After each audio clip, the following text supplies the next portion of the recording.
Yesus baik, baik buat saya. Kebenaran dalam Alkitab itu punya 3 dimensi. Pertama, kebenaran berdimensi legal. Legalitas. Semua bentuk pelanggaran terhadap aturan itu salah dan Tuhan tidak setuju. Tuhan tidak mau.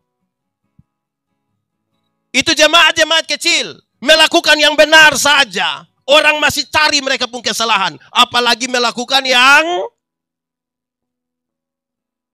tinggal dalam kebenaran harus betul-betul tinggal di dalam apa yang seharusnya. Legalitas yang dibangun di atas pulihnya hubungan manusia berdosa ini dengan Tuhan Allah. Paulus ingin katakan, yang paling bagus itu ikut aturan. Ikut aturan cukup. Karena kita yang ikut aturan saja orang masih cari kita salah ini. Apalagi yang tidak ikut aturan. Saya mau tanya, yang di Rantai Pau ini lebih banyak ikut aturan atau langgar aturan? Lebih banyak diam. Itu kita pun soal. Saudara, ini seperti kita naik motor. Tahu motor? Tahu motor? Pernah naik motor? Siapa punya motor? Milik sendiri? Sudah lunas? Nah itu juga aturan. Aturannya kalau ambil barang itu kasih lunas. Iya toh? Kalau saudara naik motor, ada SIM, ada STNK, lampu-lampu ada, kaca spion ada operasi lalu lintas di situ. Berani masuk atau tidak?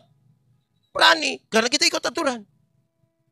Tapi coba SIM tidak ada, lampu-lampu tidak ada, kaca spion tidak ada, STNK tidak ada, tidak pakai helm, ada operasi lalu lintas di situ, berani pergi? Kenapa tidak berani? Kan saudara punya om polisi toh? Makanya ikut aturan, itu cukup. SIM ada, STNK ada pakai helm, lampu-lampu ada, kaca spion ada. Dorang operasi lalu lintas di situ, kita pergi. Sampai sana polisi tidak tahan, kita putar kembali. Terus polisi bilang, hei kenapa putar kembali? Pak, tolong tilang saya. Karena saya ikut aturan. Amin. Saya mau tanya, di sini ada ASN? Kerja kantor di sini biasa jam berapa? Jam 7:30. Semua pergi sampai di sana tepat 7:30. 7:30 malam. Saudara lihat kalau dia datang sebelum 7:30, kan dia punya cara jalan tuh aman sekali kan? Dia masuk, selamat pagi. Tidak akan ada tipu-tipu di situ. Tapi bayangkan kalau kita kerja kantor jam 7:30 terus dia datang 10:30. Saudara bisa bayangkan dia punya cara jalan? Kan dia jalan seperti ada perang. Perang dengan Pak Sekda. Dia sembunyi-sembunyi terus tiba-tiba ada yang korek. Dia bilang, aduh. Sebenarnya saya tidak terlambat. Tapi, betul. Di sini ada ASN yang biasa terlambat. Ada duduk di sini. Laki-laki atau perempuan? Nah, dorang pakai baju warna apa? Kebenaran itu ikut aturan, legal. Kedua, kebenaran dalam Alkitab itu berdimensi moral, moralitas. Moralitas itu kesatuan antara pikiran, perkataan, dan perbuatan. Kebenaran itu punya moral. Kenapa? Karena tidak semua yang kelihatan baik dibangun di atas moralitas yang benar. Belum tentu. Makanya Paulus menyatakan, apapun yang kamu perbuat, apapun, perbuatlah dengan segenap hatimu. Seperti untuk dan bukan untuk. Saudara tahu bahwa yang kelihatan baik itu belum tentu benar toh? Contoh, ingat, tidak semua senyum tulus. Saya datang, saya bilang, Salam. Sudah bilang, Salam. Saya lewat baru separuh. Betul kok tidak? Itu kita pun soal. Lakukanlah dengan tulus. Kebenaran punya dimensi moral. Jadi siapa yang tinggal dalam kebenaran, taat pada aturan. Tapi yang kedua, punya moral. Itu kebenaran. Saya mengajar ilmu berkhotbah. 1-2 orang tanya saya, pendeta, khotbah yang baik itu yang bagaimana? Saya bilang, engkau maksud. Khotbah yang baik itu tulis atau tidak tulis? Berapi-api atau berair-air? Saya bilang khotbah yang baik itu bukan soal tulis atau tidak tulis. Bukan soal berapi-api atau berair-air. Khotbah yang baik ialah pakai bahasa Kupang. Omong karmana, bikin. Jangan omong lain, bikin.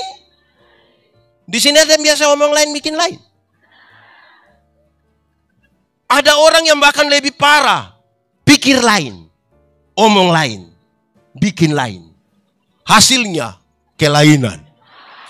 Jadi kalau saudara ketemu orang kelainan itu kan tidak sinkron semua. Pernah lihat orang kelainan? Pernah? Tadi? Saudara ini kayak apa kok?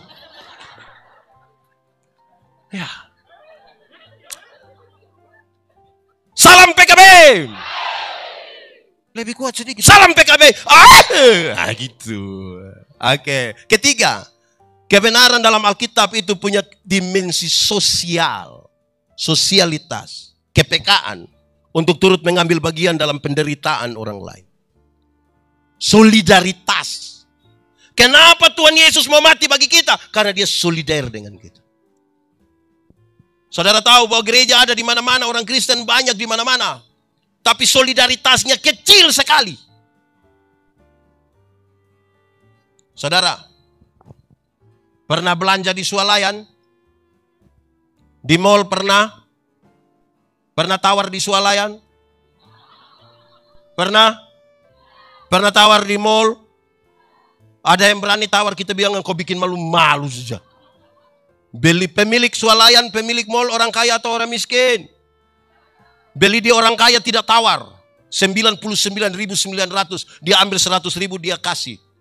Orang kasih permen satu, bonbon satu. Dia bilang, kau ambil saja, jangan ukur saya dengan itu barang. Tapi kalau pagi-pagi dia beli sayur di nenek-nenek ada lewat. Itu tawar kok tidak? Atau juga tawar? Saudara lihat ya, beli di orang kaya tidak tawar. Beli di nenek-nenek itu susah sekali. Barangkali pulang jual itu dia sudah mati itu. Itu penawaran mengerikan. Kadang-kadang kita bilang, nenek, yo sayur berapa? Ini nenek sudah senang ini. 3.000. Dia sengaja kaget. Hah? 3.000? Bisa 9.000 kah?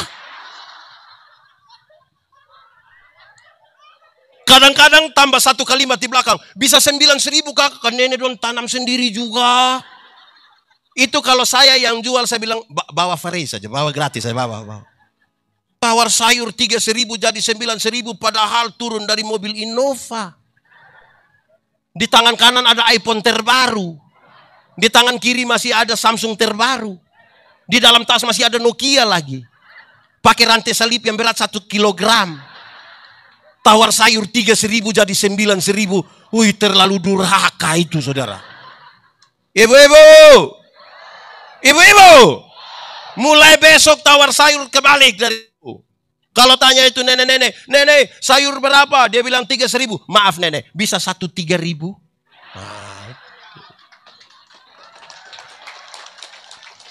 Kalau berani tawar sayur 3.000 jadi 1 3.000, hanya 3 kemungkinan. Kemungkinan pertama itu orang punya solidaritas sosial yang kuat sekali. Dia pantas ditiru, dia pantas dipuji. Tapi yang kedua barangkali makan puji. Atau mungkin yang ketiga gila mungkin. Kita yang menentukan. Jadi kebenaran dalam Alkitab punya dimensi sosial. Yesus baik.